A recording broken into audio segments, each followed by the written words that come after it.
Hello everyone, তোমাদের সবাইকে স্বাগত আমার চ্যানেলে। তো দেখো, দেখতে দেখতে মায়েদের বিদায় বেলা চলেই এলো। তো এখানে আমার মা মাদেরকে বরণ করে নিচ্ছে, একে একে সবাই বরণ করবে। তো বরণ পর্ব শেষে এই যে 7 পাক যেটা ঘোরে, আমি এই বিষয়টা ঠিক জানি না। তো এখানে 7 জন হয়তো আছে, তারাই হচ্ছে ঘুরছে, মাদেরকে প্রদক্ষিণ করছে 7 জন মিলে। এখানে আমার মা, পিসি, কাকিমা সবাই আছে। তো ওনারাই মাদেরকে প্রদক্ষিণ করছেন।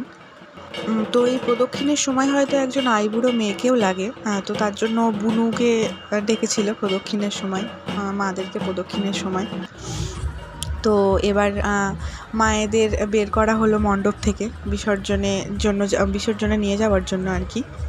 তো ওই যে ঘটগুলো হয়, দ্বার ঘটগুলো, সেই ঘটগুলো নিয়ে সবাই বেরোচ্ছে এখন। আর মাদেরকে ভ্যানেও তুলে দিয়েছে। পাশেই আমাদের সামনেই নদী আছে, তোমরা এর পরে দেখতে পাবে। তো সেখানেই মাদেরকে নিয়ে যাওয়া হচ্ছে, যেহেতু আমাদের সামনেই নদী আছে। তো সেখানেই মাদেরকে নিয়ে যাওয়া হচ্ছে, সেখানেই বিসর্জন দেওয়া হবে। তো তোমরা আগে দেখতে থাকো, বুঝতে পারবে। তো এখানে আমাদের পাড়া প্রতিবেশী সবাই এসেছিল মায়েদের বিসর্জনে।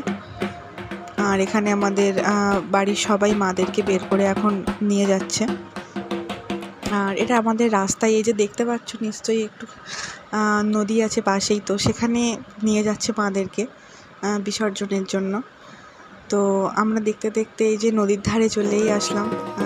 এই মুহূর্তটায়, মানে এই সময়টা এত কষ্ট হচ্ছিল, মানে এত দিনের প্ল্যানিং, মানে সমস্ত কিছু এক লহমায় শেষ হয়ে যাচ্ছে।